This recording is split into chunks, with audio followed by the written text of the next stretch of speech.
Good afternoon, ladies and gentlemen, and welcome back to another Chris Chan article, where today, ladies and gentlemen, we are going to be discussing the very funny article indeed about Chris and money.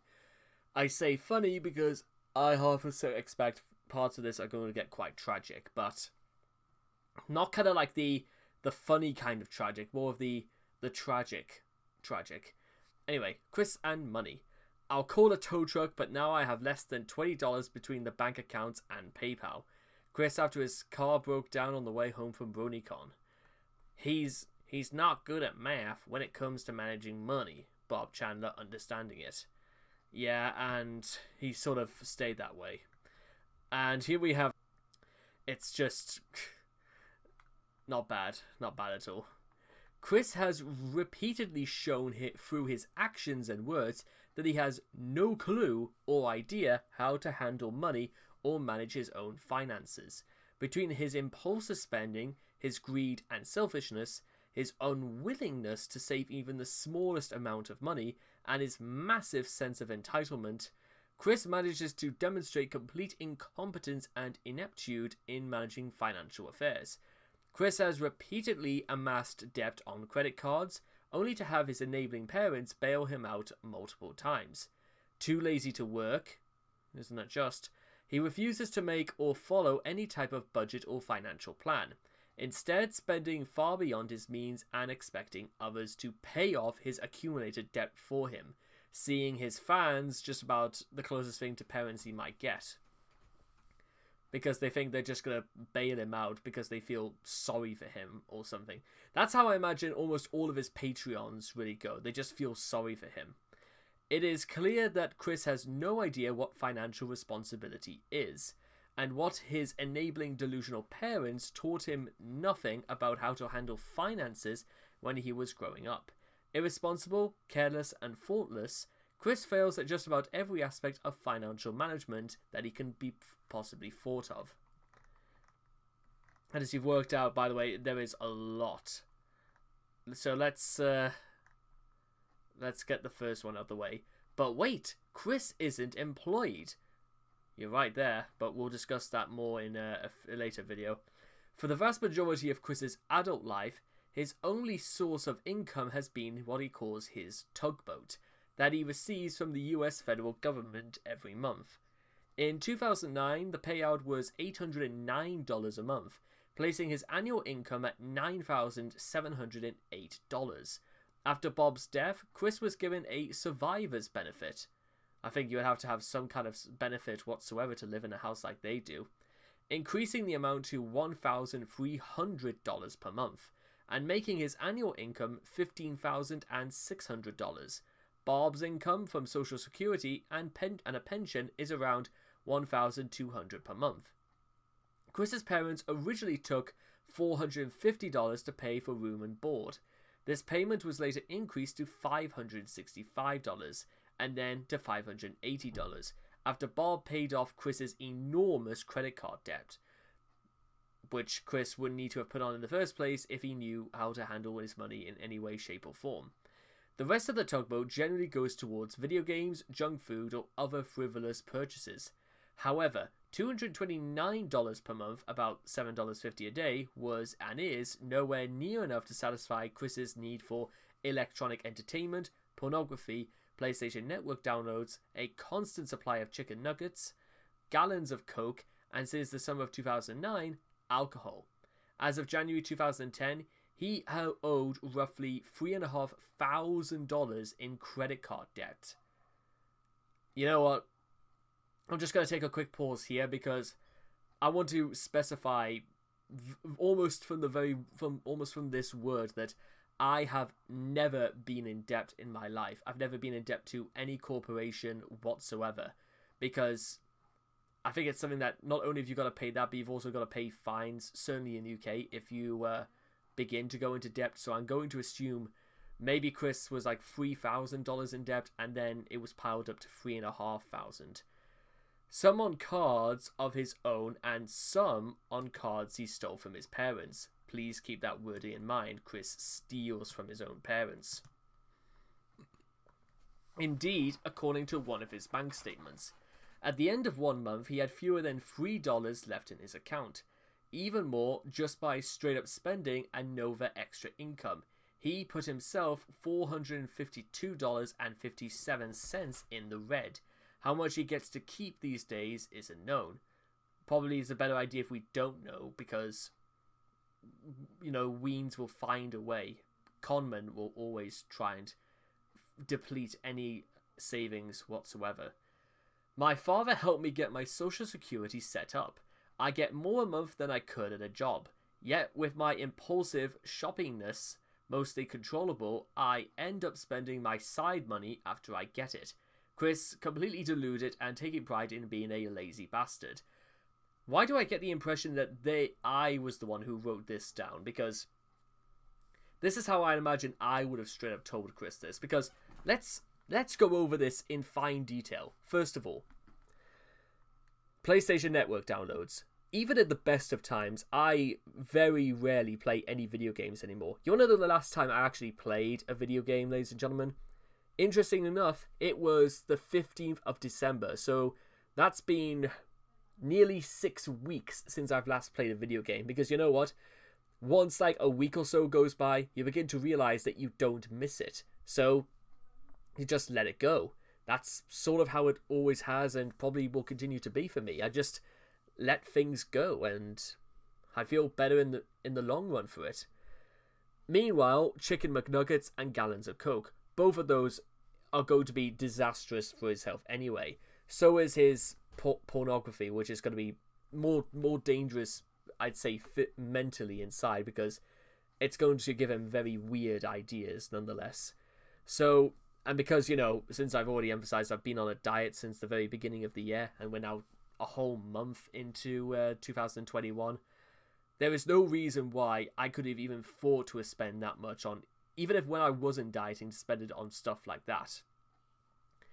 And again, since the summer of 2009, alcohol, but also 29 days into the year, and I haven't even so much as touched a drop of the hard stuff. I have maintained being sober, and again, it's sort of a little bit difficult to comprehend exactly how much I miss alcohol, but at the same time, there's a reason why I'm doing it anyway, and I think it's for the best. This doesn't mean to say I can give it up. I've given up entirely. I can have it as much as I want if I chose to, but I choose not to. It's a matter of I often find that I don't need to go see, like, you know, courses or anything like that. I just learn mentally to cope and to come up with a stratagem to make me forget about things like this. It's about like self-mortification, self-will, a matter of mind over matter, thinking with my head and not with my stomach, and seeing with my eyes and not with my fingers. That's how I've seen it. It also helps me with the fact that I don't end up with less than $3 in my own account, and rather than going into debt. Also, let's go on to the quote itself. My father helped me get my social security set up. I get more a month than I could at a job. That is completely not true. $1,500 a year is absolutely nowhere even close to, you know, a minimum wage or even a living wage. You can't give a house like the one that Chris lives in for a budget like for a yearly budget like that. You know what? I wouldn't know exactly what's going on because my contract for me at work expires on the 20th. But if I was in work between the beginning of the year and to the very end of December, you want to know how much my income would have been for a whole year of work?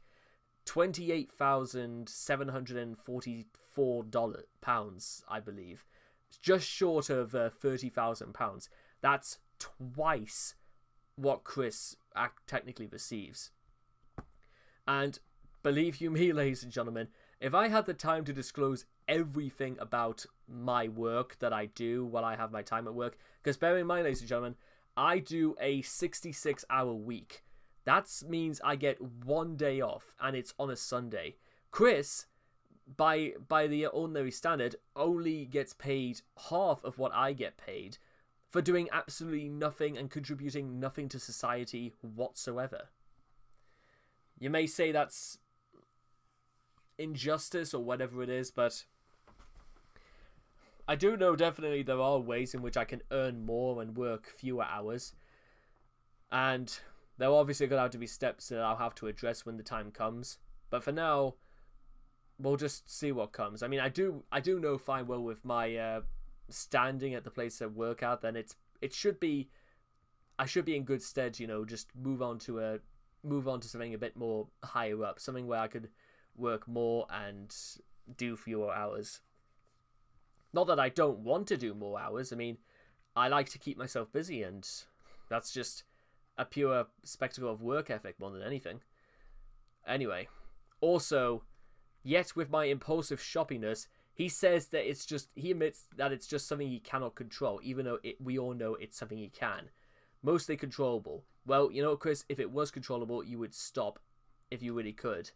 I end up spending my side money after I get it. Well, why? Why don't you just put it aside for... whatever. Chris and impulsive spending. It's obvious that Chris has no grasp on the real value of money.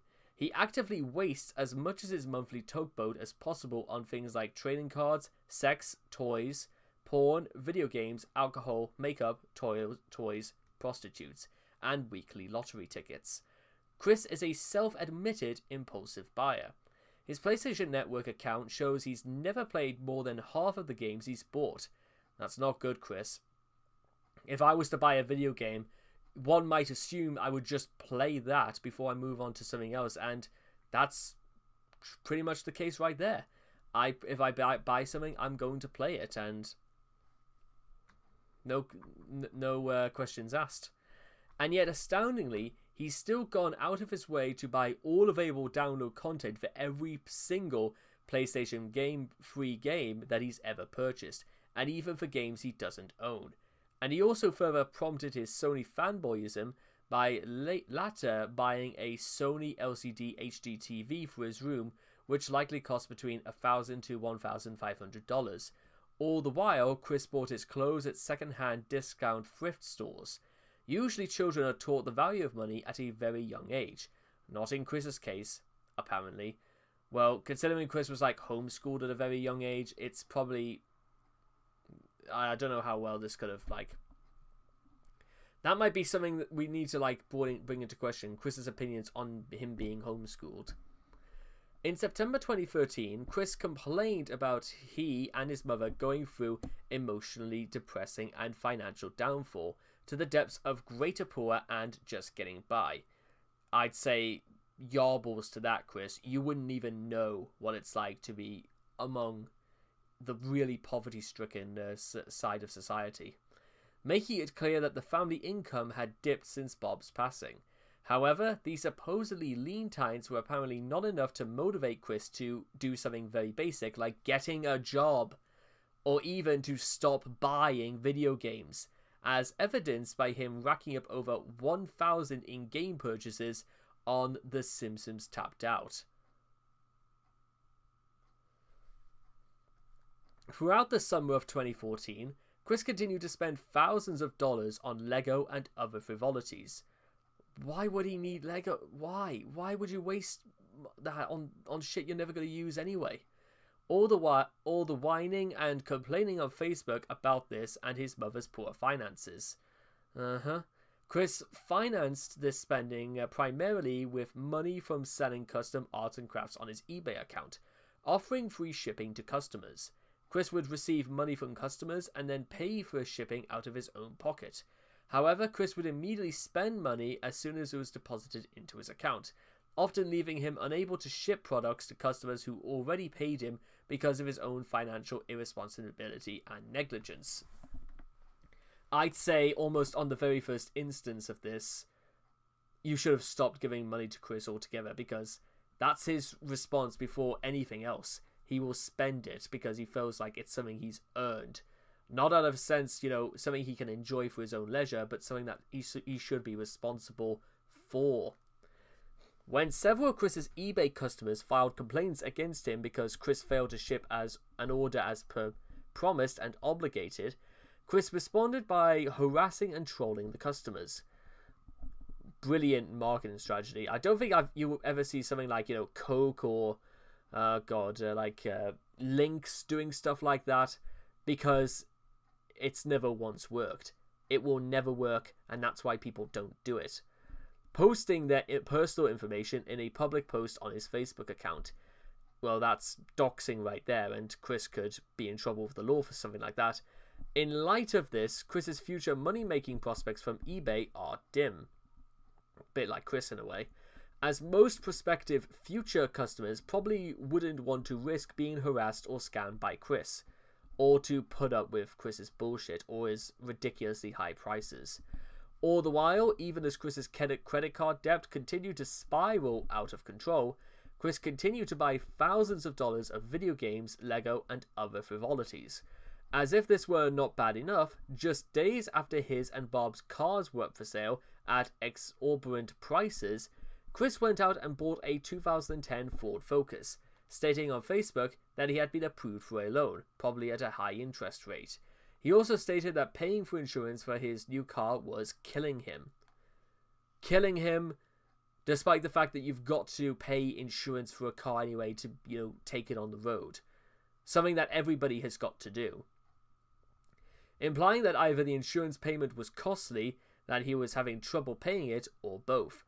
I'd say he's just making a mountain out of a molehill on this for something that he knows, or something he probably should have looked into if he gave any thought whatsoever. In January 2015, it was leaked that Chris had spent an absurd amount of money on Nintendo games and consoles, racking up 585 transactions in the last 4.5 years. Okay, so you know what? Let me get my calculator out. So, 300. Where's my?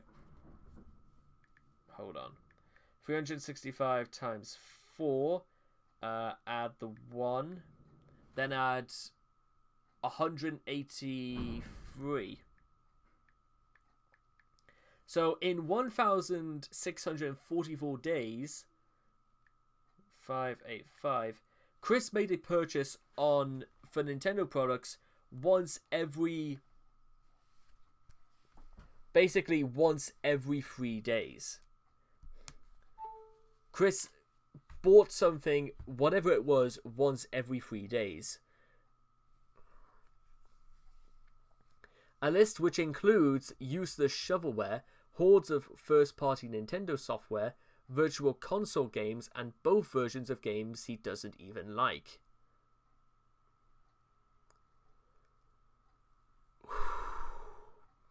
$276 of these purchases are known to be handheld games. 8 are known to be video game consoles. He bought 8 consoles, buying 4 DSs and DS. What do you need 4 What?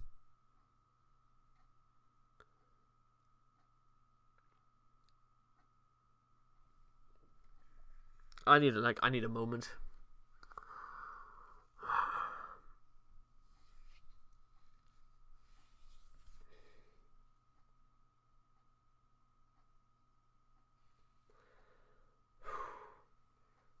And 75 are known to be console games. The grand total cost of Chris's listed purchases is $7,460.43. Keep in mind, 39% of purchases Chris has on his account are not yet specified, meaning that their cost is not included in this already insanely high number. This information comes on the heels of Chris begging people for money to fix his mother's cavities, as well as the financial worries that his trials will undoubtedly cause. In July 2016, a field agent provided the following account of Chris, in a painfully awkward situation where he did not have enough cash to pay for his junk food at a gas station. My friend walks into a gas station / convenience store on the northern edge of Charlottesville. Chris is trying to buy $7 or so of junk food type stuff, but he only has $5 in cash. The cashier tries to make him understand he owes $2 more. Chris seems to understand, but is slow to process what to do about it. Fine $2, that's what you do. My friend, who is second in line, picks out 2 ones, says, "Here you go," and puts them on the counter. What a nice man. Chris, it seems more out of stupidity and confusion than malice, picks up the $2 and his purchases and makes to leave. Come again? So he's going to steal. Is that what he's going to do?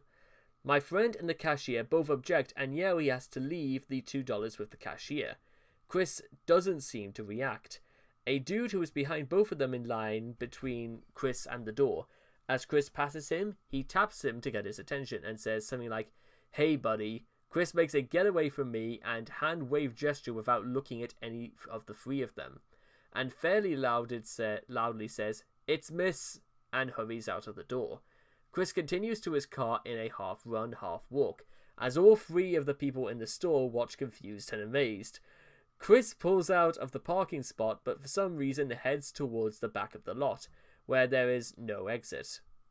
As Chris gets back to the lot, he stops, backs up a few feet, tries to turn the car around, doesn't make it, backs up again, and finally gets around, essentially making a 5-point turn in a fairly large empty parking lot.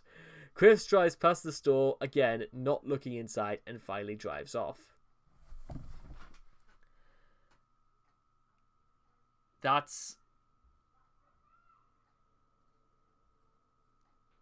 Why did nobody think about calling the police? Or at least reprimanding Chris for, just taking somebody's money and, not paying his full amount. One dreads to imagine how his financial incompetence will affect him once Bob is dead. Knowing Chris, and while it is quite tragic, he'll probably continue in his destructive spending patterns until he loses everything he has. And even then, he'll still learn nothing. He'll still put it through the gesture of just getting by. You know what? To quote a famous phrase I've heard on TV a few times, they never should have gave Chris money. It's not quite the full quote, but I think you get the idea.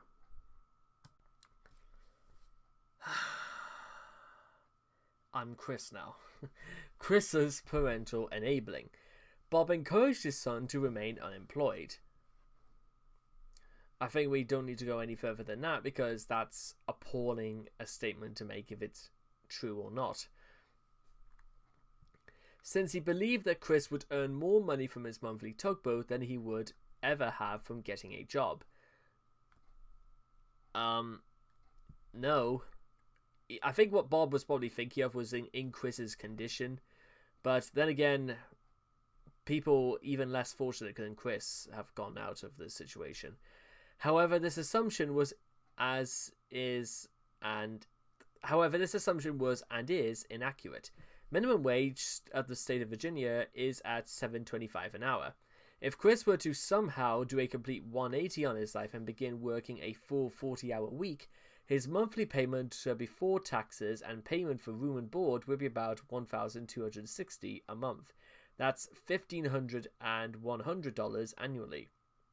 Subtracting the money he pays his mom every month to live, as well as the 5% tax from his income range mandates in the state of Virginia, Chris would very likely be left with a ridiculous $8,000, which, knowing Chris, he would spend it on yet more frivolities.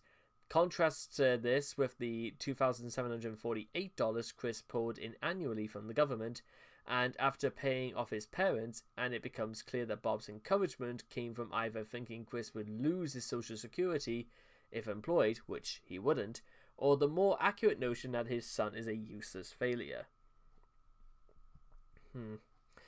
A very likely explanation is Chris's reckless spending is that his parents are at least at fault, to a degree at least. In addition to coddling him throughout his entire life, they managed to make sure that Chris has never felt the repercussions for his exorbitant spending, or for literally anything else. By taking over paying Chris's credit card debt, regularly giving him about $6 a day for small things, buying him fast food on a daily basis, and continuing to let him blow all his money on frivolities and useless stuff, as opposed to essentials like hygiene products, courses that could eventually help him onto the employment ladder, or clothing that isn't unbelievably tacky. Whenever Chris manages to get himself into trouble, he knows that Bob will come running to his aid and defend him, and dig him out of whatever mess he's managed to get himself into, even if it is clear that he is in the wrong. This enabling is most likely an explanation, in addition to his poor impulse control, for which Chris spends himself into debt as much as he does. Fan funding. We'll go on to this anyway. We'll do this. Here we are. Financial enablers. Besides sanctioning his belief in his own divinity, there is one other way that enablers have found in winning Chris over, through his wallet. Though his situation is not nearly as dire as during the financial crisis some years ago. Chris remains as irresponsible with money and adamant not to work, as always. As a result, it is always precarious at least, or at best, providing him with money he regularly requests, whether though lavishing him with expensive gifts, buying his overpriced shoddy merchandise, or donating monthly for comics he doesn't want to make. Is a technique used by enablers who can afford it, as Sarah and Steve, and even some who can't, as Ally Heichenberg, to present themselves to Chris as being kindly and selfless, often in combination with him worshipping and joining in his roleplay. Over the years, Chris has gotten thousands from his audience in the form of donations and considerations. He has received thousands more in sales through storefronts such as eBay and Etsy. As the notice on our homepage suggests, the Quickie strongly advises against giving Chris any money, and you're about to see why. Amount: a laptop computer, a Wien in North Carolina, August 2011. Chris spoke about it in gratitude for a good person in NC. A common theory is that the laptop had been infected with a keylogger, but Chris outsmarted the Wien by upgrading the computer. One of the very few times you'll see Chris developing any form of common sense. $500, Kiwi Farms, January 2014. Donated by fans after the house fire. This was actually done in earnest by Noel, and Chris responded by throwing a tantrum at him for no reason. Even though, again, this was done in earnest and without really, any double intentions, whatever. $150 from fans, September 2014. From a Kickstarter campaign in which Chris explicitly stated he would use it to buy Legos. The phrase, fool me once, shame on you, fool me twice, shame on me? Why on earth would anybody suspect anything less from Chris if he straight up displayed he was just going to use it to buy Legos? It's ridiculous. It really is. $1,000, D-Stex, September 2015. Donated during the climax of his review series of Sonichu to fund the production of new pages for the comic. Chris used it to buy a new bed, arguably one of his only sensible purchases in recent years, but failed to keep his side of the deal for almost 2 years. Not even worth it. $500, Kiwi Farms, some user Sonic Rainboom, 2015. Sent Chris a Visa containing a $500 card. Later admitted doing it to get in interesting content.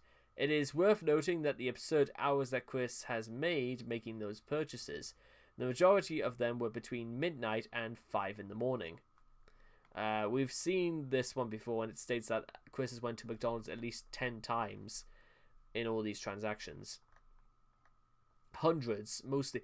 I think I won't really need to go through all of these because I think these states more enough. Oh, by the way, you see this number here, $4,816.43 from Patreon in December 2016.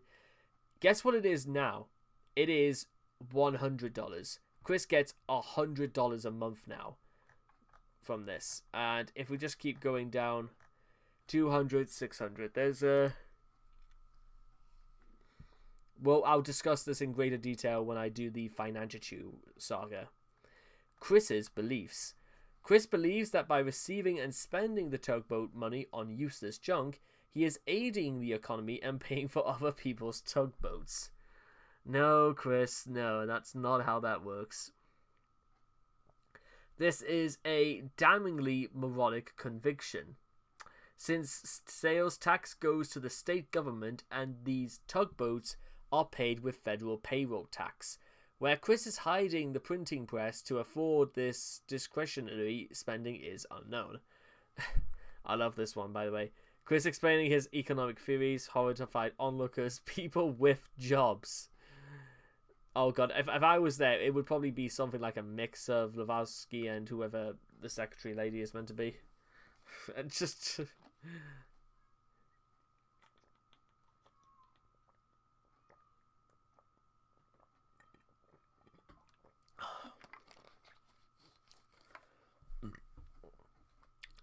Just also, in case you feel a little bit angrier than these two right now at looking at Chris, just take great comfort in the fact that even if you are not in work, you are not like Chris. That's all I can say. Interestingly enough, while he has no clue how to handle money, his life, or what he expects for after certain events might occur in the future, Chris has an unhealthy fixation on his material possessions. In Viveteg's AIM chat, he stated that he did not want to sell any of his stuff. And in the Miyamoto saga, he refused to sell anything to help raise the money for the trip to Redmond. While Chris mocked Lars' habit of buying and collecting model boats and abandons for them, after learning about it from Jackie, he failed to realize that Lars' supposed habit was directly parodying his obsessive purchasing and hoarding of video games and DLC, even for games that he did not own. Yeah, Chris just... wow. His mother has served as a bad influence regarding Chris's beliefs in material goods, as she would frequently shop at Goodwill and compulsively hoard the purchases, which both wasted money and helped turn their house into a fire hazard.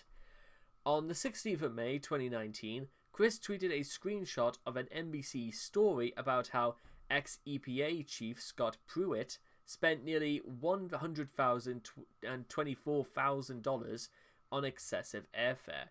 Chris then showed off his complex views of US economy by saying,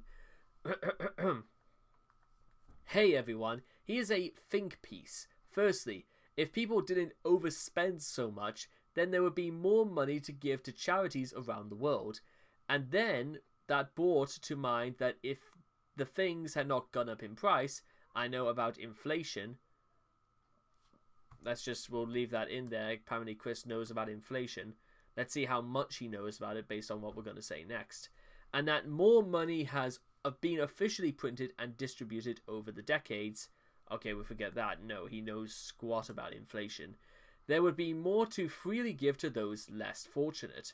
Why, back in the day, we used to pay a nickel for a Hershey bar. A nickel. Now it's $1. $1.50. I'm not saying 50. I don't know what on earth he's...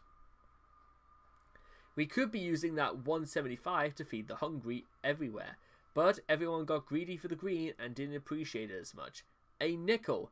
Yep, grandpa people have done goofed with inflation and crap.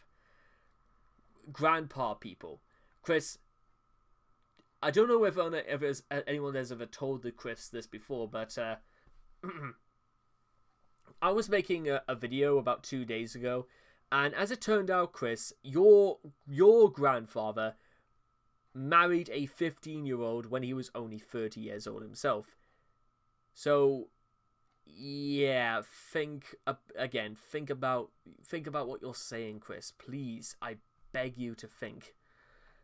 After the house fire. On the 10th of January 2014, 14 Branch Lane Court caught fire.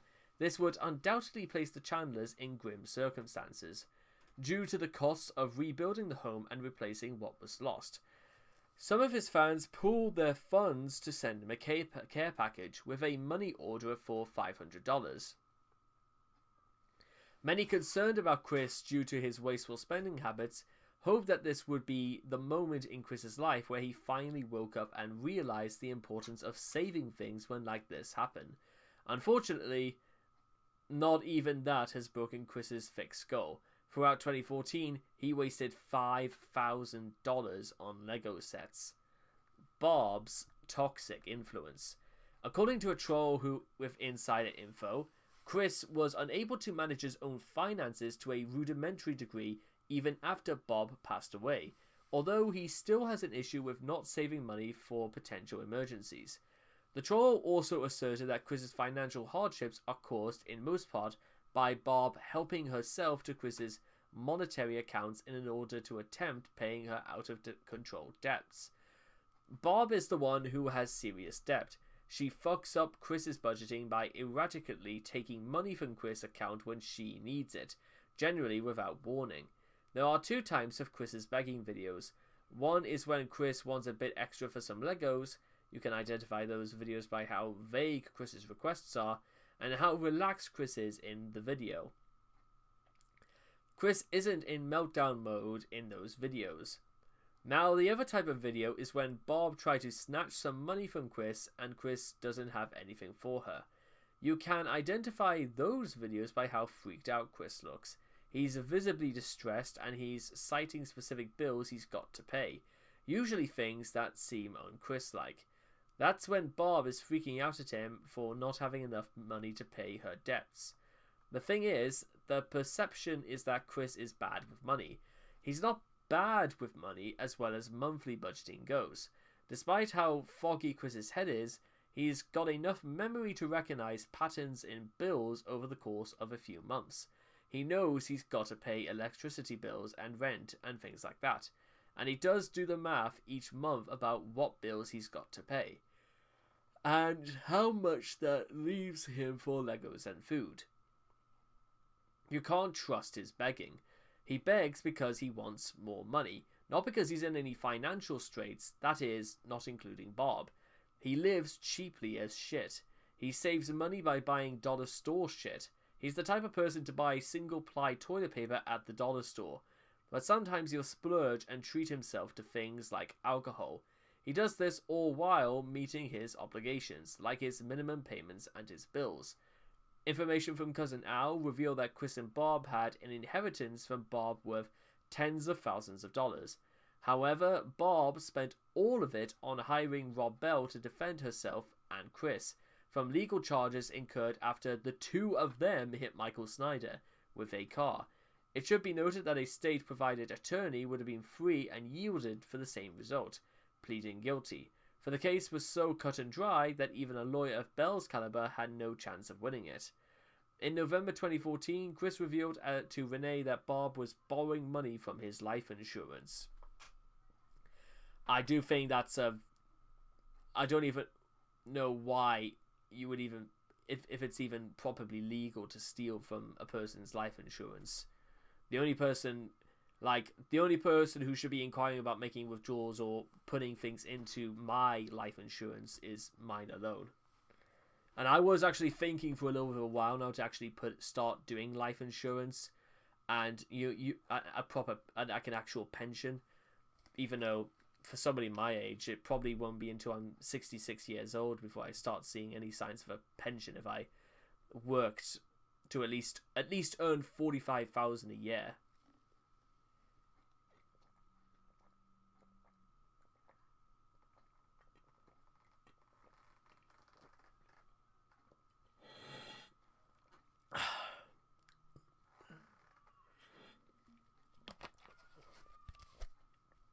Tell me why Ribena Light is anything. It's even sweeter than just the full sugar one.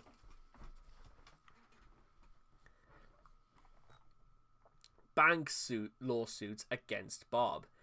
In 2016, 2 banks, Discovery and Capital One, sued Bob for not paying over $20,000 total in debts, leaving the Chandlers even further in financial turmoil. Bob herself appeared in multiple videos in 2016 to 17, trying to scam people into donating to her. Donations required serious please help, donations requested please, donations further requested please, emergency home update. In the first 2 videos, Bob claimed not to have enough money for asthma medication, and in the third, she claimed to need money for dental work. If Bob actually needed money for an emergency, she could simply have instructed Chris to sell off some of their possessions in the videos. Chris's toys and Barb's hoard are clearly visible behind them. Exactly, and before we get into the subject of debt, which we'll do next time, I just want to show you guys some of these videos, because please consider the approach of how these videos are done. Oh, hello, this is Christine Chandler coming to you live from home. Anyway, my mom... Your guess is as good as mine, as to whether or not those boxes are full of stuff that are perfectly sellable or not. Mom here is in need of medications for her lungs and whatnot. Alright? Yeah. At least say something, let them know you are alive. Say something, I know you're alive. If this wasn't any clear indication that I thought Barb was dead and Chris was just living with a corpse, then I don't even know if I would even do anything about this, because it's not my business. It should be Chris to call for an ambulance if he thought his mother was dead. Well, anyway, it's $100 medication, and she might not be able to make it through the rest of this month, of which we get more money after. Might not be able to make it to the rest of this month. Have you noticed how Chris is sort of casual about the way he's saying this? That's another very thing people have a problem with. Afterwards, if you don't donate, so please send your donations that could get to me most direct to my email address through PayPal. Please do it very soon. Help us out here, please. Thank you. And that's the first one. So we're going to check out just the other two. Again, I'm mostly going to kind of reserve talking in extensive detail about all of this when it comes to the financial crisis, but...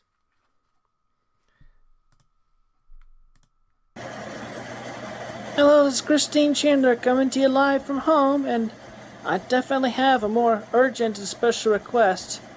My mother really needs her medication for her asthma. That's right here. That's her right there, Barbara.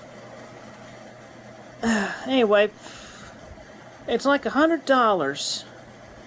So we really need the money, because we don't have $100.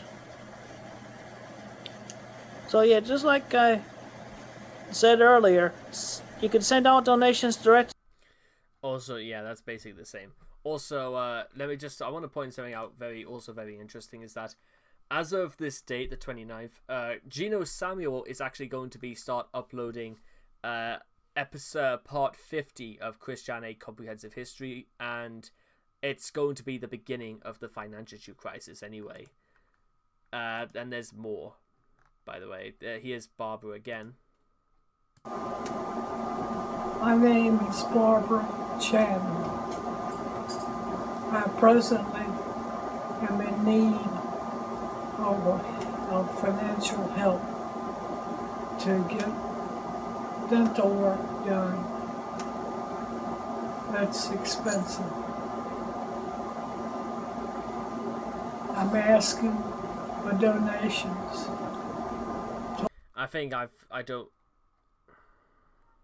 Towards my dental repairs. Any amount would be helpful. The expense is large. Thank you for your consideration.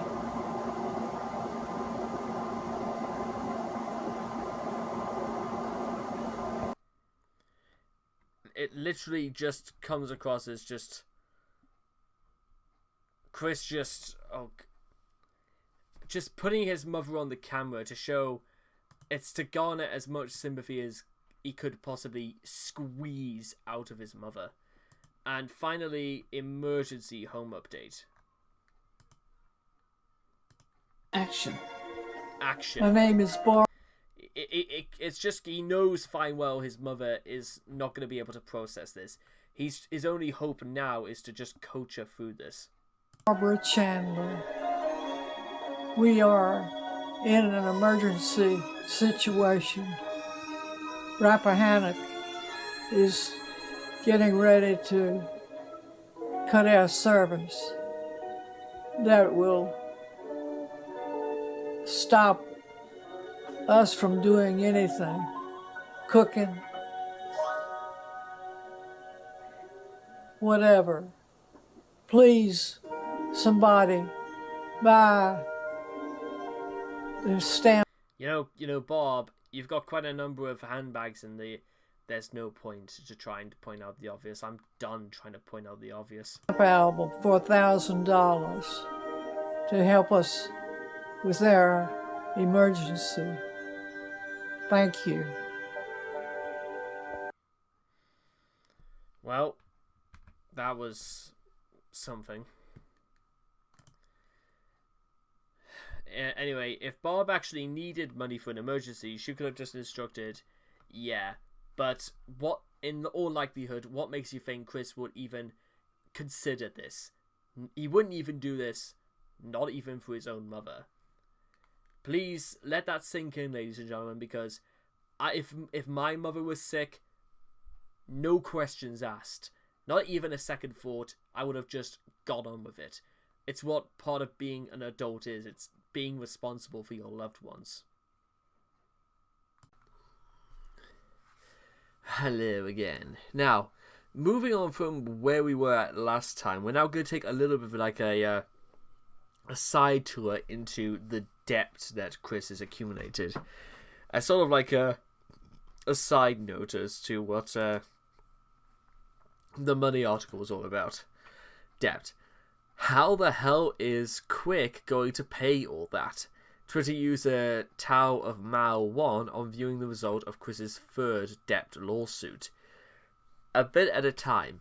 Do not judge me, Mao. It is wrong to judge others by outdated information and financial shit. Oh, I don't know, Chris. There's a lot of people who will. Chris's response. He has been sued for non-payment many times since. And we'll do this part in a second. Debt is money owed to a creditor due to their mutual laziness and propensities towards hoarding.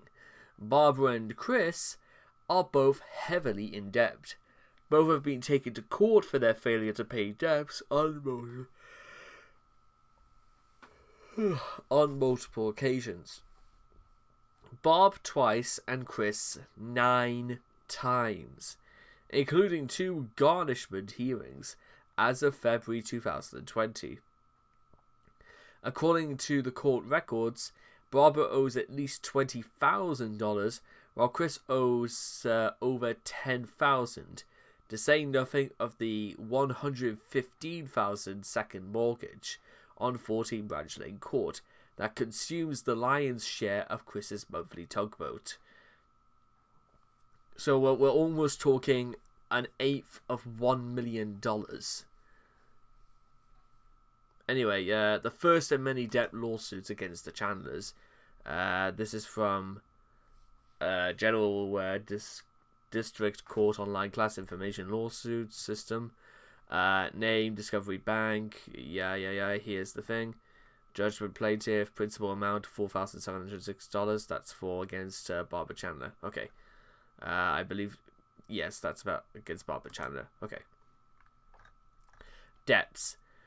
This table summarizes various debts between Chris and Bob. Keep in mind that these are only amounts found by Christorians via Chris's online posts and Virginia District Court public records. The actual amount may be lower because Chris reported on the 2nd of September 2020 that they were making repayments on the sum of the debt. On the 30th of November 2016, Chris started a Patreon with a goal of $250,000.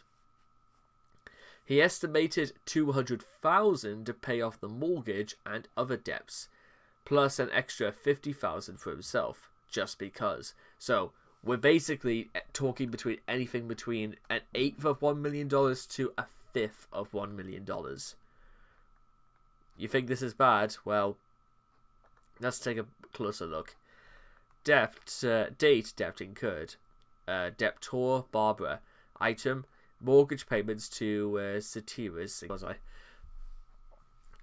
On the 24th of September 2014, Chris. Item loan for Sonshu. Creditor is Chrysler Capital. Amount $9,000. 16th of March 2016 to the 14th of September 2016. Debtor Barbara. Item court judgments for debt. See next section for details. Amount $20,613.92. 24th of August 2017 to the present day. Chris. Item court judgments for debt. See next section for details. Amount $11,606.15. 1st of March 2016. Chris. Item PS4 purchased via fingerhut.com. $540. 16th of April 2016. Debtor Chris. Item payday loan not counting the extremely high interest rates. $3,000. Total $159,760.07. Many would say they wouldn't even be able to get to as far as 7 cents, but that's search me. Court cases. 19th of February 2016, judgment date 2016. Discovery Bank, Barbara, warrant, amount $4,706.93. Court fees $56.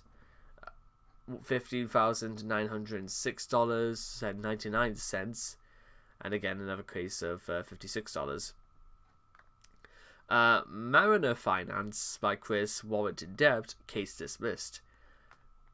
Another one to Chris, 2004. Let's just count the ones that, have been incurred by Chris. Well, we know fine well there are 9 are involved here, but let's just add these up in general. 2467.63 failed to maintain payments, credit filled for garnishment. Chris, $2,777 failed to maintain payments, creditor filled for garnishment. Chris, warranted debt, but Portfolio Recovery Associates, Midland Funding, second round sub, eyewitness account of the hearing. Portfolio debt $1,602.62 for more Portfolio Recovery Associates. So I'm guessing these are more or less repossession companies, or people like debt collectors or something. Midland Funding, Chris, closed early result, dismissed, no funds. Closed early result, other, delayed from 18th of March 2020 due to COVID. Precautions heard on 2nd September after 2 postponements. Another one of that, 2,773.56, 905.36. Summary: Barbara, 2 cases, 20,000. Chris, 9 cases, 11,000.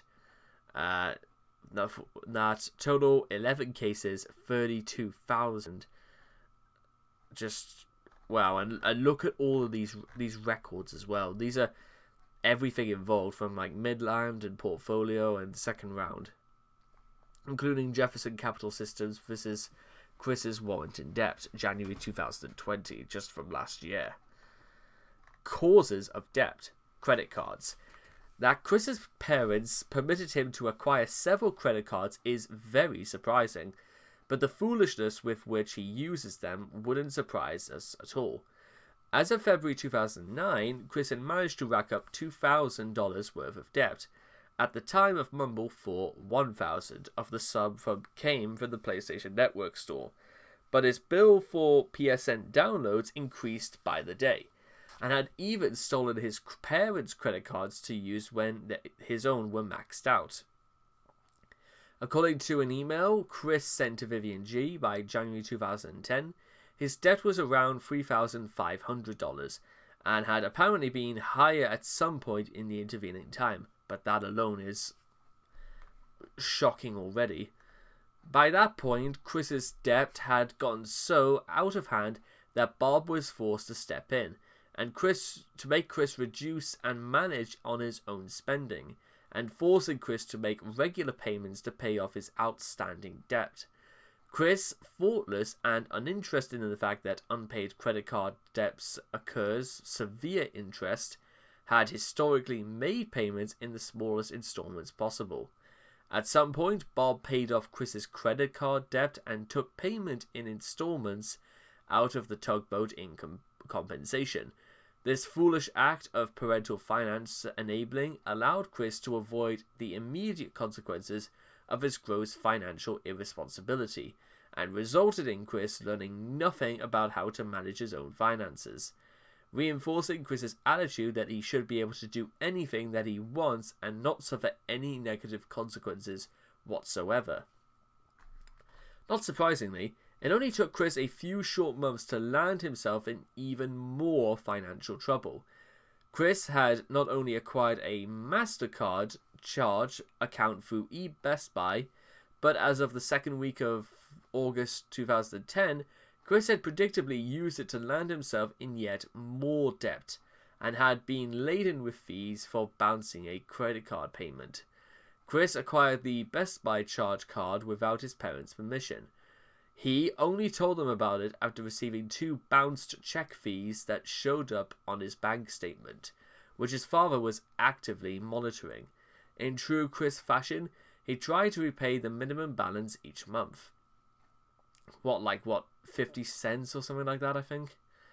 It wouldn't surprise me if he was able to pay even that. When he was forced to reveal the debt of to his parents, Bob was obviously less than thrilled. He promptly took control of Chris's bank account as well as his credit cards. From that point until Bob's death, he received only an allowance in the form of Visa gift cards, leaving him unable to accrue any more debt for a short period of time. At that time, the prospect of not being able to blow his welfare on frivolous things stressed him out. Curiously, even in his private communications with Jackie, Chris claimed that the overdraft fees that gave away the existence of the card to Bob were the work of trolls. No, they weren't.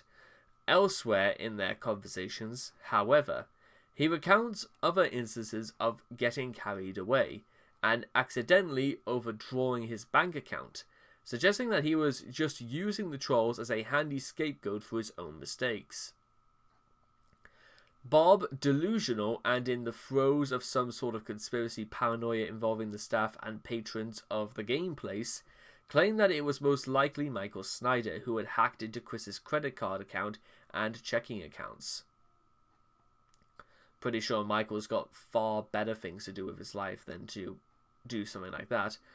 Bob probably salvaged Chris's credit card rating when he paid off all of his major credit card debt at once, but he angrily claimed Chris ruined it with the Best Buy debt, certainly true, and in disturbingly Chris-like fashion, seemed to use this damning information to try to make Chris's latest brush with the law seem petty in comparison.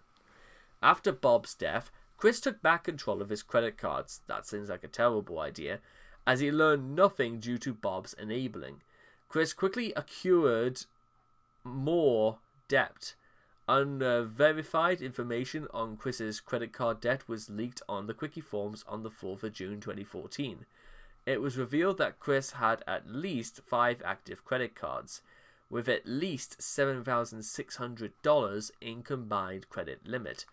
Of the 5 known active cards, at least 4 were revealed to be maxed out, with at least $7,400 in unpaid debt between the 5 cards.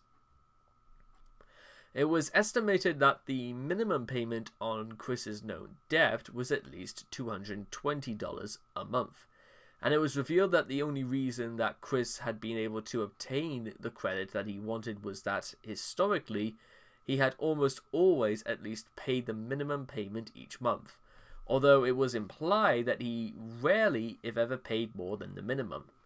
In June 2016, Chris got a credit limit raise from one of his credit cards.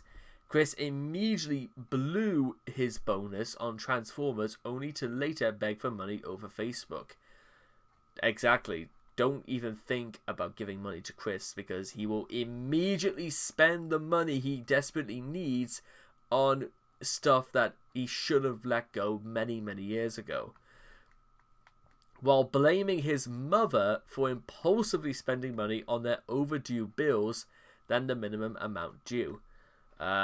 Let's just see these very quickly.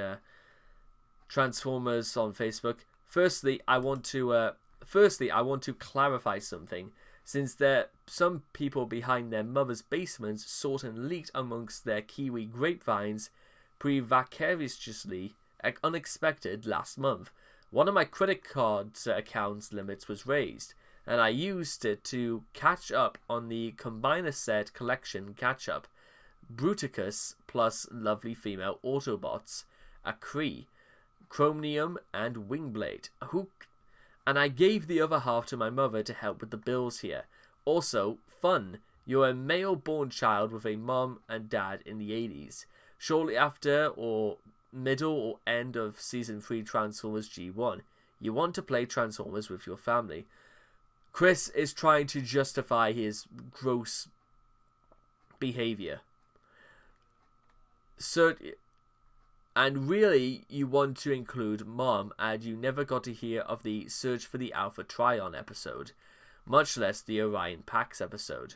What role can Mom play? Knowingly, you can only think of a Kree, while Dad is the Optimist, pun intended, and you're Bumblebee, and the game is to spy and take out the Decepticons in their current Energon-stealing scheme. Well, more than 3 decades later, the transforming figure of a Kree is finally released with a deluxe Optimus Prime and Bumblebee figure, and Starscream, Megatron, Soundwave, the family of yesteryears, can finally be played for real. Totes sweet and sparkles. Yay, we're so heavily in debt, but here comes some shit from the 80s. I didn't mean to press that. 9 minutes later, Chris blames his family financial shortfalls on his mother's bills payments. Oh no. But seriously, that credit increase was a bonus that went quick, and Mom impulsively spending more on the bills than minimum payment as usual. Well, I'd say that's something you have to really do, Chris. We are financially down early this month. What that means to me more emotionally was in my subconsciousness. Oh, who gives a shit about your subconscious, Chris? You've got things to pay, like bills that are going to leave you homeless if you don't. It slows me down more compared to early in the months. So I am more than serious on asking in my recent video for donations.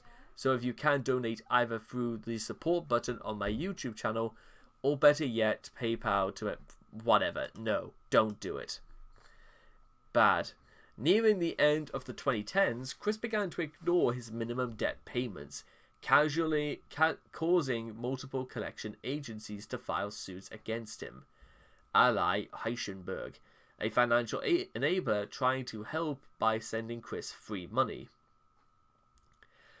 But Chris simply spent the money on entertainment, such as printing up a long line of personal TSSF cards instead.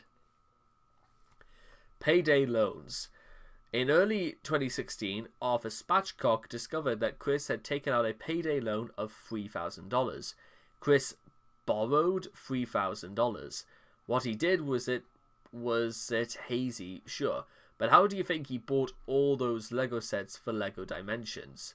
A payday loan charges extremely high interest rates, usually at least 400%, which does not bode well for Chris due to his habit for only paying back minimal amounts at a time.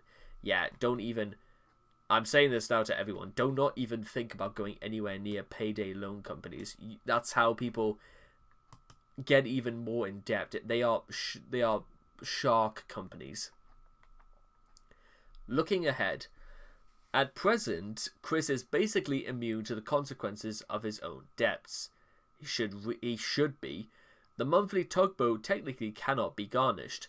Money from financial enablers is squirreled away in PayPal or spent too quickly for the court to note, and his debts are unsecured as he does not have collateral in his name.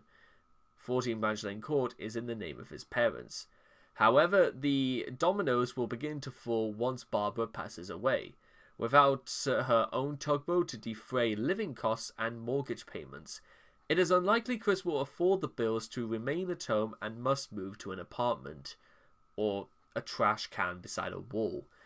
The damage to Chris's credit rating and background check from so many debt judgments, as well as wannabe weens, make it highly unlikely prospective employers and landlords will take a chance on him.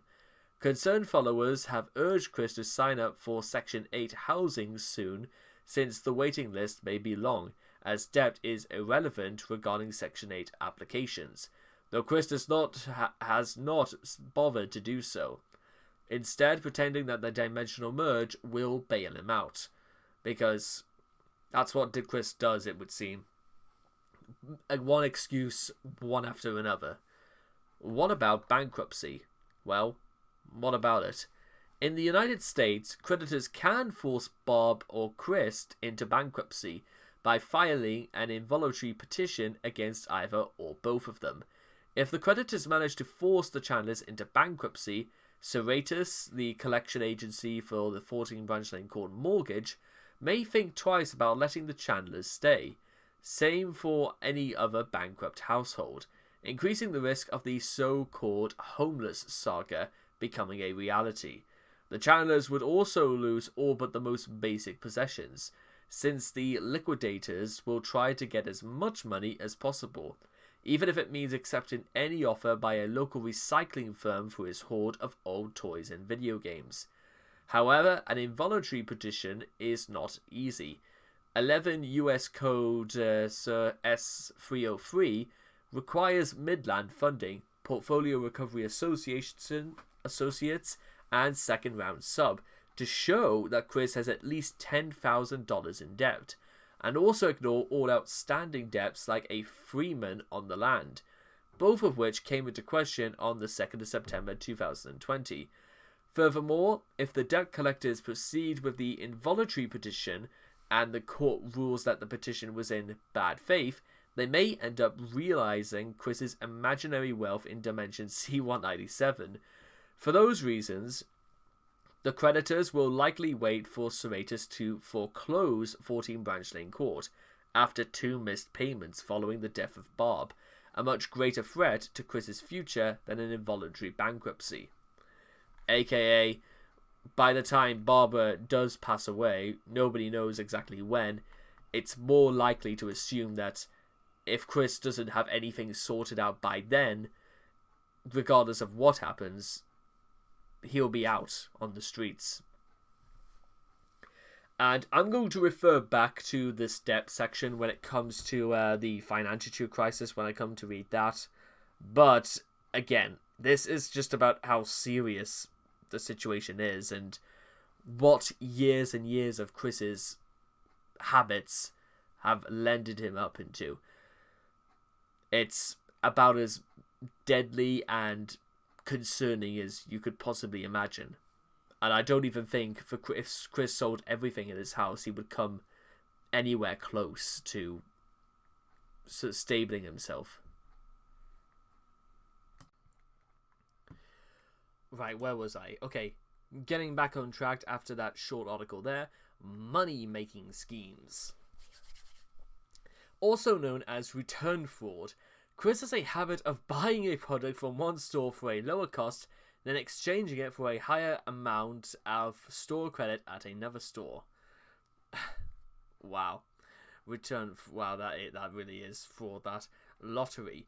Chris considers the lottery to be an investment and not a form of gambling in reality, which it really is. In September 2010, he told Jackie the following. Bloody, I'm not interested in wild camps, no, but bug off. I invest $4 a week weekly between Win for Life and Mega Millions, 2 plays each. Cash for Life and Mega Millions currently costs $2 per play as of the 14th of April 2019, meaning that if Chris stopped playing the lottery, he would save around $416 per year. Well, unless Chris actually won anything, which in all likelihood it probably will never happen, but then again, Craigslist. In later October 2011, Chris posted a Craigslist ad for a 12-year-old 32 CRT television and expected a non-negotiable price of $250 for it. In reality, this is about the price of a new flat-screen HD TV of that size, and he would be lucky to get a tenth of his asking price. Chris placed 2 cars for sale on Craigslist in September 2014. One was a dilapidated, rusty 97 Cadillac with a cracked engine block that hadn't run over in over a year, despite having a market value of scrap of approximately $150. Chris demanded $5,000 for the automobile. Not going to happen. For the automobile, instead insisting that the cracked engine block made the car a great fixer-upper. Yeah, if you actually knew what you were doing or had any sense to just scrap the thing immediately. Chris also placed his mother's BMW Z3 for sale. The 99 BMW Z3 is currently listed on the Roanoke Craigslist for $10,000 OBO. Kelly Blue Book estimates the car with 70,000 miles and in fair condition is worth $4,318. Chris describes the car as a mint-condition Z3 model, like a go-kart with rocket power. Chris is not a car salesperson, I'll say that. Seriously fun to drive, 5-speed, and pure joy with the top down. Color is jet black. Just in case you couldn't see it. Pawn shops. Chris occasionally visits pawn shops or similar businesses. Among them, Snooki's pawn shop, GameStop, and Plan 9 Music to sell his old toys so that he can afford new ones. That defeats the purpose again, but what's the point? eBay. Chris has long used eBay to sell bits of his toy hoard. He doesn't put much effort into researching prices, and often lists items at vastly inflated prices. In August 2016, he listed a used VHS of Aladdin with a buy it now price of $3,000. There were no legitimate takers, no, unsurprisingly, probably because one could buy the same edition on Amazon for 1 penny, plus shipping, but still. In June 2019, or you could just watch it on YouTube. In June 2019, Chris's account was restricted, and all of the active listings were removed. 2 reasons for the restriction against Chris are possible. Either his seller approval rating was an abysmal 84.7% on the 21st of June 2019, or that his PayPal account was in the red. Because of eBay, taxes and that he had to pay back on eBay. Quickville shopping. From 2014 to 2016, Chris sold custom arts and crafts, finally monetizing Sonichu through eBay, Etsy, and Lulu, before losing his business due to stress, and he couldn't be bothered to update or send things out on time, listing in complaints, and one thing after another happened. Kickstarter. On the 23rd of September 2014, Chris opened a Kickstarter project, asking for $5,000 worth of Legos. At the end of the campaign, Chris raised $150 from 27 backers. YouTube monetization. Chris has monetized most of the videos which appear on his YouTube channel, as another way of profiteering from his internet infamy. As further proof of Chris's entitlement issues, Arthur Spatchcock discovered that at one point around March 2016, Chris received $80 and was pissed that he hadn't gotten more. This is probably going to become a pattern. Chris is going to do one of his Let's Plays followed by an e-begging video and then polish it off by purchasing some dumb thing he doesn't need in excess of $50. He knows how the system works, and it's the greatest amount of payoff with the least amount of work. The first time when Chris played Destiny, he made $80 from YouTube and was surprisingly pissed at it was that small. Fuck that. I want $80 from YouTube. So do I, but you know what? You gotta work on that. Then he makes a video whining about how he needs more money, and lo and behold, he gets even more. If anything, people are contributing to his float, and that convinces him to get away with being frivolous that much more. Social Blade estimates that as of the 20th of December 2019, Chris could earn between $245 and $3,900 per year, but there are many factors such as content ID claims that make it very difficult to estimate the true value of any YouTube channel. You got that right, but there are ways. They say there is nothing easier in this world than being able to make money, but it's even harder to turn about Chris's, weaknesses into any sort of strength. Let's Plays. In March 2016, Arthur Spatchcock introduced Chris to the idea of doing Let's Plays to boost his online activity and help him gain some money through YouTube's monetization program. The plan fell apart after Let's Plays of Destiny and Uncharted, since by that point Chris was too lazy to play video games for money and he simply wanted to beg from his audience instead. YouTube support button. On the 23rd of May 2016, Chris announced the debut of a support button on his YouTube channel to replace the Etsy donation listing, which was forcibly removed due to it violating Etsy's terms of services. He apparently got this idea from William Elliott Waterman. PayPal.me. Quickville Shopping. I am the original creator of Sonichu and Roastew and more than 11 comic books worth of content under my helm. Please donate to me to help quell my financial problems that quell my creativity. Grockersville, Virginia. Right. Prostitution. You're hearing this right, by the way. On the 19th of June 2016, aka Father's Day, Chris decided to become a prostitute. He is yet to receive any takers. Let's take that as a sign, even possibly from God. Begging, however, is something that was always going to happen anyway. One of the earliest instances of Chris's e-begging for money was in the December of 2009. Chris exhorted his alleged European fanbase to donate $1,000 in order to remove troll ads from the Wikipedia. In 2014, after his house caught fire, Chris again resorted to e-begging for money, placing extra emphasis on "my mother and I really need the money," despite dropping more than $5,000 on expensive Lego sets to feed his worsening addiction. One would think that Chris would have wised up to the fact that his wanton spending and lack of gainful employment are contributing to his woes. But one glance at his May 2014 Facebook posts could easily tell you that he's seeing his situation as an avenue to get stuff from people. The most ridiculous of which being a $300 sea cow. I don't even know what that, on his wish list, which would not benefit anybody but himself in the slightest.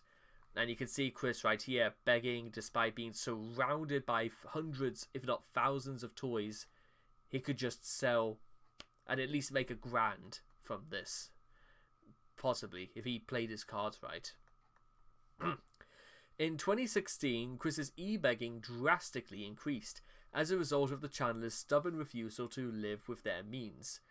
That year saw Chris spend over $1,000 on toys, while both Chris and Bob had court cases resolved which penalized them with steep costs. In addition, Bob joined in to the begging, appearing in 3 videos thus far. He asked for donations, or at least mentioned them, in many of the posts and videos that he made in 2015 through 2016. At first, this was supposedly to fund his production of Sonichu merchandise, but he later shifted to saying that he and Bob needed help with paying the bills and buying groceries. While it's entirely possible that Chris was simply lying to get more money for useless crap, this indicates that the financial hardships which many people have warned him about have finally arrived. Only time will tell how his financial situation ultimately plays out, but given his attitude and incation to literally everything in his life, the future doesn't seem bright at all. In the comic, it is clear Chris has no idea how money works. Sonichu, Roastew, Paddy-chan, and most likely all of the other characters live off welfare, just like Chris in real life. He seems to have no concept of tax, or that it's the American populace who pay for his bullshit. I mean, it's all Chris has ever been used to, so why not? Sonichu and Rosechu are living in a 2-story house with an attic offered by the city, and they are paid an average of $3,500 a month just to hang around the place. And maybe for the occasional city defense or errand. While legislation as mayor of Quickville, he equated 10 years in prison to a US $1,500 fine. He also equated 50 hours of community service to $500 for any sexual violations. In episode 19, it's shown that Quickville actually issues its own currency, in the form of C quarters and W quarters. 10 C quarters make up a W quarter. Don't bother asking how that makes any sense in any way. Well, I can see kind of what he was going for, but you would call it like, I don't know, like maybe 10 C quarters could make, I don't know, a W dollar or something like that, considering what the word quarter means. Our best guess, C quarters average about a quarter, 25 cents. W quarters is $2.50. Nor does it explain why fines are levied in US dollars, perhaps to bolster the dictatorship's foreign currency reserves, a la North Korea. This makes even less sense considering Quickville is part of the United States. Let alone cities, cannot print their own money despite holding considerable power over their own affairs. The Constitution expressly forbids anyone else other than the federal government from issuing currency. However, it has been somewhat common for companies, communities, and even local governments to issue localized currency known as scrip, a Depression-era practice still seen from time to time. Chris, being Chris, and likely reading Goosebumps instead of paying attention in class, likely is wholly unaware of this information. I mean, I'll grant you, even when I was doing stuff about the Depression nearly 8 years ago, I've never technically heard of that anyway, so... On the Wikipedia article on Sonichu, Chris wrote that Rosechu is usually the one who cooks for her family, but when Sonichu cooks for his wife and kids, he will go as high in portions as a banquet, even though he only cooks for 5 individuals. This suggests that Sonichu is just as frivolous with money as his father and honest creator. Soup hotels. Chris shows us his complete misunderstanding of the stress his ideas would put on the American social security system if he was left in charge of it in a text called A Rosechu and Sonichu Christmas Story. This is where the idea of soup hotels came from. Even the homeless have a place to stay in 10 soup kitchens / hotels. Chris has a very bad idea that has come to fruition in one American city. Is that Quickville? By chance, let's just check if it is. I've got like a feeling it's meant to be. Oh, never mind, it's out of date anyway. Chris depicts soup hotels as buildings 10 stories tall with between 10 and 20 rooms per floor, equipped with single bathrooms, beds, lighting, and cable television. Of course, the homeless stay there for free. So instead of building homeless shelters with dormitories, common rooms, and shared TV sets, Chris thinks the homeless should be treated to all the comforts of a bona fide hotel. This means that in Quickville, there are around 1,500 homeless people left outside.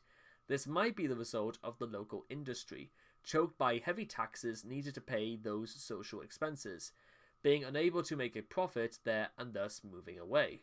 In Sonichu issue 10, Ultra Sonichu and a bevy of Rosechus stop at a soup hotel. The building is labeled Soup Hotel Numero 17, implying that Quickville has had to open at least 7 new homeless shelters in the span of a month, or they're just bad at numbering the things, or mere tellingly that the economy of Quickville is crashing to the ground fast. In other works, in Mumble number 6, Chris discussed making a TV show called The Chris Chandler Show. One of his demands was the show should not have any commercial breaks, either showing a distinct lack of understanding as to how a TV station makes any sort of money, or perhaps he plans to sell the advertising fees to a single company so that they can play a long ad in the beginning of airtime and leave the rest of the show uninterrupted, a la the season premieres of 24. We cannot know for sure, but he has probably seen at least one show that has done this, and gathered the idea from there. In Mailbag 29, he stated that $10 an hour is a reasonable price to pay for sex with a prostitute. To show his further ignorance of simple economics, and also the compensation of having to look at Chris's bent dick in the process. Chris proposed a chain of state-run brothels where this shockingly inexpensive fee would not only pay women for sex, pay the salary for a pimp, pay for STD testing for the prostitutes, but would also pay for free sex ed classes for virgins. That is a terrible idea. Turning prostitution into an agreeable trade, because even in the world of prostitution itself, there are many people who will exploit this, like pimps, for example. In real life, according to Chris, he tried to scam his way out of paying for sex with a Craigslist prostitute, who was charging $100 per hour by telling her about the trolls, his life story, and his many personal problems. He said the prostitute then hung up on him. Chris also proves us that, in the possibility of being part of a family, he wouldn't be the main purveyor. In the Playing House video, his sweetheart of the moment is portrayed as a successful journalist with high ambitions, while he's a stay-at-home dad. Even then, he portrays himself doing hard work, like changing diapers and watching over the kids. In this last role, he's so incompetent that he needs to recruit his preschool daughter to watch over his son while he's shopping. This is paralleled by his real-life situation. With Bob gone, one would assume that he'd be the man of the house, and assume some responsibility for the first time in his life. Unfortunately, as evidenced by his admission in court, Bob is still pulling his ass out of any such concept by paying his court fees. Keep in mind that, by extension, Chris is being minded up by an ailing woman's retirement money, which was used to bail him out of a mess that he started, while he wastes his own money on meaningless frivolities. Conclusion. Given Chris's carefree abandon when it comes to his spending habits, many are actually concerned as to what will happen to Chris when Bob passes on and he has to fend for himself, if, past and present, experiences are any indication, as seen in these articles. It's that if Chris continues on his path of not saving his money and spending it on frivolous crap that he does not need, he'll wind up broke and in severe debt. A past conversation with Clyde Cash revealed that he doesn't even know how the basic expenses that go into running a household. And we all know how Chris's plan of marrying a sweetheart to dump all the financial responsibilities on her will turn out. Long story short, if Chris doesn't start saving for his future now, then when Bob finally passes on, he won't have one to look forward to, and he'll have nobody to blame but himself. Not that he'll try, of course. And that is almost the devastating reality behind all of this, is that no matter what, Chris will in absolutely no way atone for anything he's done.